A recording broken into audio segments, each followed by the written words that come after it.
What's going on, everybody? My name is Ben and welcome back to the bench for another episode of our J2M3 Raiden here on Military Mondays. So let's go ahead and dive right on in today, guys. We're going to start getting some stuff assembled, work on the cockpit, maybe some scratch building. We're going to have some fun. So what I've been doing off camera here is I've been doing some research on the internals and trying to figure out paint colors, trying to figure out wiring, trying to figure out console shapes and colors and just the works. I got to tell you, it can drive a person insane trying to figure out the exact layout of these different wires and consoles. So I've kind of pulled back a little bit and I'm going to try to attempt to make this as fun and as artistic as possible and still stay within the confines of what would be considered at least theoretically possible and accurate to the colors and all that good stuff. So that's going to be kind of my plan. Now I'm anticipating adding in some wires, adding in a couple of missing details. And to be honest, the cockpit here in the Hasegawa kit is actually very nice. And the Jack has a very large cockpit, so you can see a lot of, space and room in there. And I do actually have a replacement canopy I ordered from Squadron. So I'm attempting to replace the canopy with a sliding version so I could actually look inside and see all the detail. So let's go ahead and jump into a quick time lapse, guys. We're going to push forward, start assembling the little bits and pieces for the sub-assemblies on the cockpit, add in some wires, add in some scratch build parts, and then we're going to make some seat belts. So let's go ahead and dive right on in, see what we can do.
All right, everybody, we are back, and I have made significant progress here on the jack. As you can see, we've got most of our cockpit sidewalls all detailed up. We added some solder wire here and there to give it kind of 3D effects. We added some wire here and there of different gauges so that we have a little bit extra detail, and we've made some seat belts. Now, the seatbelt process I've been doing here is my typical process. I bend a piece of wire into the shape of a buckle. I throw some Tamiya tape on there and just call it a day. So I'm going to add one more because apparently the J2M had a shoulder belt as well as a lap belt. Now, in terms of detail, like I said before, the Hasegawa cockpit is really, really nice. So I'm not actually having to add too much more, but I am going to go ahead and scratch build a couple of parts and make this a little bit more interesting. And one area that I have noticed in a reference photo that is missing here in the kit is in the very back here on the side console, there's actually 2 bottles. And I'm assuming there's some sort of oxygen or some sort of compressed air. So I'm going to go ahead and add those in, and I'm going to use some spare parts out of my Lag 3 kit, and I'm going to use the tips of the rockets. They're nicely curved, so I'm just going to go ahead and cut off the very tip of those, and we're going to drill a hole down through this area, and we're going to go ahead and insert them. You know what? I just kind of want to have fun, and I really enjoy scratch building, and I think this is going to add a little bit more interest to the actual cockpit itself.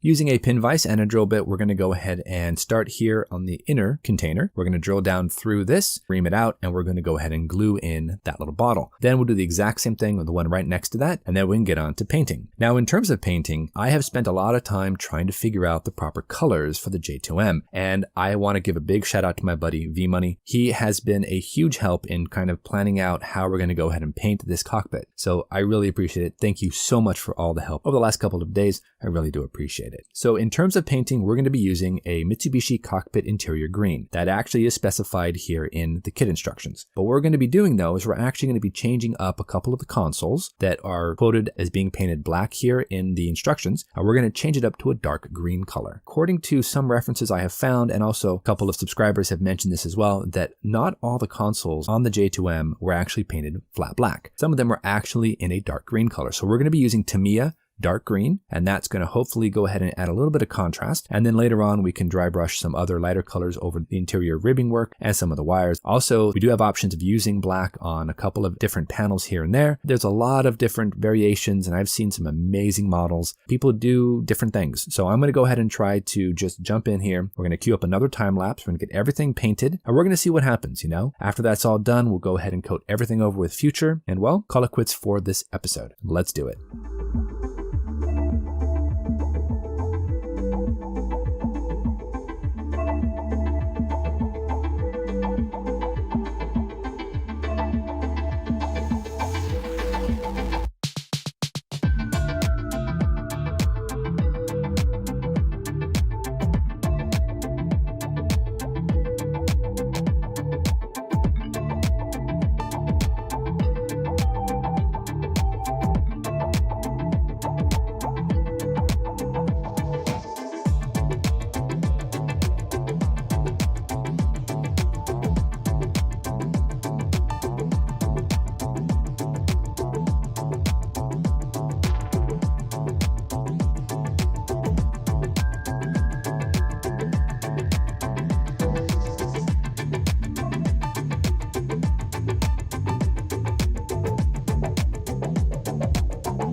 All right, everybody, we are back, and our cockpit here for the J2M is all nicely gloss coated, and we are going to go ahead and let this cure because next time I want to start weathering, might use some Tamiya Panaline accent, might play around with some powders, maybe do some further dry brushing. I already did a little bit with some of the Mr. Color hemp, and I think that worked really well. What I did is I dry brushed there just with a basic hemp color on, raised details there in the cockpit. If there was ever too much or if it was too stark, I would then just simply take the interior green color and just dry brush over that, which would bring it down. So honestly, I think it looks okay. It does need a little extra work, so we'll go ahead and get back on this next episode, work on the instrument panel, work on some of the finer details. But honestly, the scratch building was a whole lot of fun. We got the wires in there, we've made the seat belts, we've gotten everything covered with a nice gloss coat. So once this is cured, we are ready to rock. So thank you so much, guys, for joining me here on episode number 2. Until our next episode, you know the drill. Go out there, get yourself some bench time, have some fun, build something cool. We'll see you soon.